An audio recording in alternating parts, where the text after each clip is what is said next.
You see, Blancpain Swatch actually worth the money. Blancpain, does it cause you pain? But is it worth the money? I'm gonna give you the pros, I'm gonna give you the cons, and at the end, I'm gonna give you my final verdict. On September 9th, 2023, Blancpain and Swatch released this collab, which in most people to the watch industry that have been following this, it's really no surprise. That's because the CEO of Swatch last year actually said that the prototype for the Moon Swatch was actually the Blancpain Swatch, then they moved back to the Moon Swatch. It created more hype, so it made sense, but you know they kind of had this in their back pocket and they were ready to release it whenever. This watch is designed after the Blancpain 50 Fathoms, which is the first dive watch ever. Blancpain doesn't get the interest from the mainstream media anymore because their watches just aren't what they used to be. Blancpain used to be known for their tool watches and being able to discover and dive and all of these things. Since then, it became a high horology watchmaker, at least in their eyes. I think that's alienated a lot of people, and more so than that, their watches are about 90% too expensive.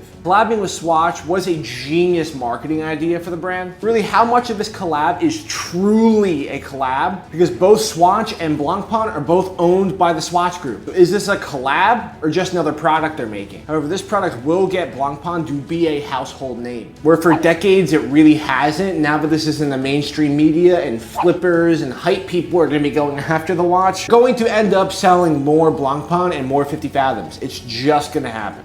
So onto this collab or product or whatever you want to call it, there are 5 different colors which represent the 5 different oceans in the world. First, we have the Arctic in this orange. Why orange for Arctic? I got no idea. Maybe the polar bears are eating salmon? Do polar bears even eat salmon?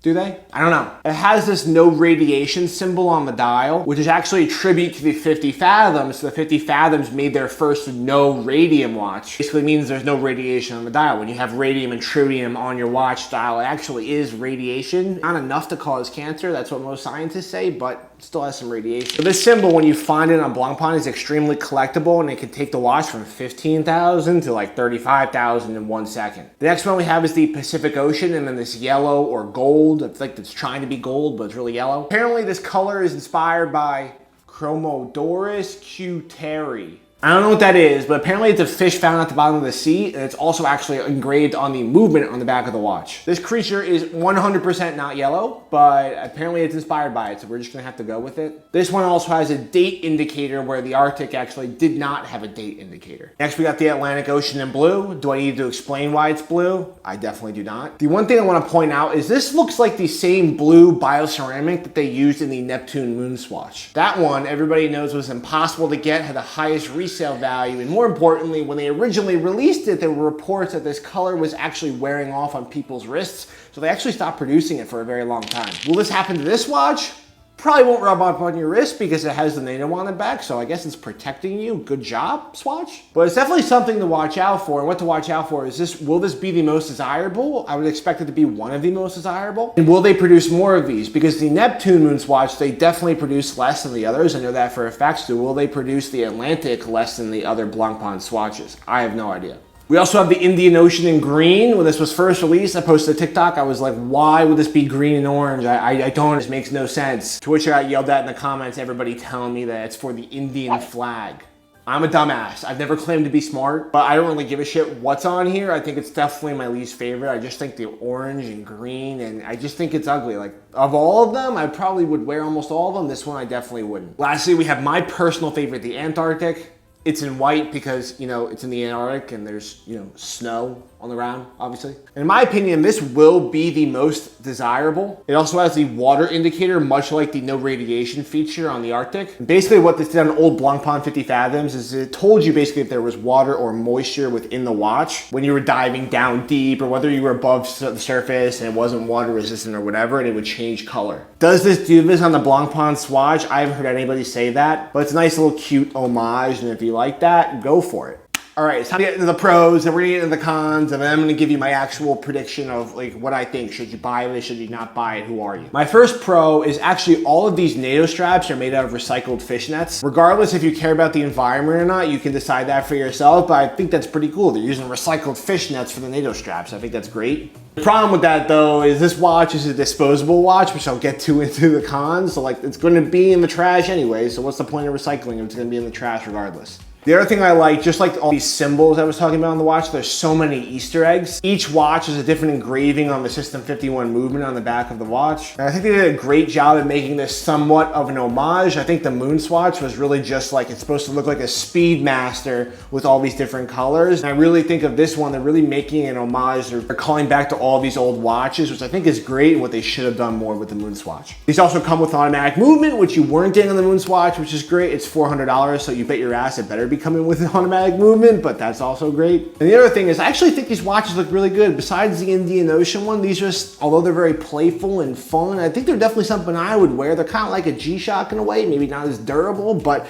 I think they look good. I think they absolutely nailed the design. All right, we got a lot of cons. First is this bioceramic case. Just like the Moon Swatch, it's plastic. Will not last long, and it feels very light. And if you like that, that's fine, but you just gotta know that it will not last long. It will probably break at one point. It's definitely gonna scratch. The other con for a dive watch is only has 300 feet of water resistance. If you compare this to the actual Blancpain 50 Fathoms, that has 300 meters of water resistance. The cool thing about the 300 feet is it's actually 50 fathoms, which is a measurement. 50 fathoms equals 300 feet, so it's got that little homage. So I guess that's kind of a cool thing. Last con, and what everybody's talking about, is the automatic movement on the back of this watch. Although it's automatic, it's not serviceable, which basically means this watch will be disposable and you'll have to buy a new one, or I guess do a movement swap. I don't even know if you can do that in this watch. Swatch has been doing this a lot lately with the Powermatic 80 movement from Tissot. That same movement is also in Hamilton, Mido, and all these other brands. Basically, a watchmaker cannot service it, so when you need, something's wrong with the movement or something like that, you have to send it back into Swatch and they will just swap out the movement for you. So should you buy this, and what's my final verdict on the watch? I'm not going to be one of those YouTubers that telling you this is a bad watch, it's disgusting, it's not worth the money and all these things. But should you buy this if this is your first watch? Absolutely not. Who this is marketed to? Absolutely. They want that new time, first time watch buyer to buy this. I think it's a cool, inexpensive, fun collectible you can add to a collection. I think someone that has 5 or 6 watches like myself that wants to add something with a little pop, a little flair, I think it's a home run. As a newbie collector, you shouldn't really buy this because it's not going to last long. It's definitely overpriced for what you're getting. It's not durable, and more importantly, it's not versatile. So if this is your first watch, it's not like you can wear this on all occasions. You can really only wear this at certain points when that huge shade of like green or white or blue is gonna match what you're wearing. And is this watch worth the $400? Also, absolutely not. It has a plastic case, so that's not going to be durable. It's a non-serviceable movement. It probably costs Swatch less than $50 to make this. At that price, there are so many better options at $400, from pre-owned Hamilton to Tissot to like every Seiko under the sun. I'd even rather own a G-Shock at that price. On this watch, they're probably making 90% margins because Swatch Group is a public company. They have to play to investors, so they gotta make their bread. Despite all this that I said, you shouldn't buy this. It's not the greatest watch ever. I'm actually going to add one of these to my collection. As soon as I get my hands on one, I'm gonna add the Antarctic, which is that white.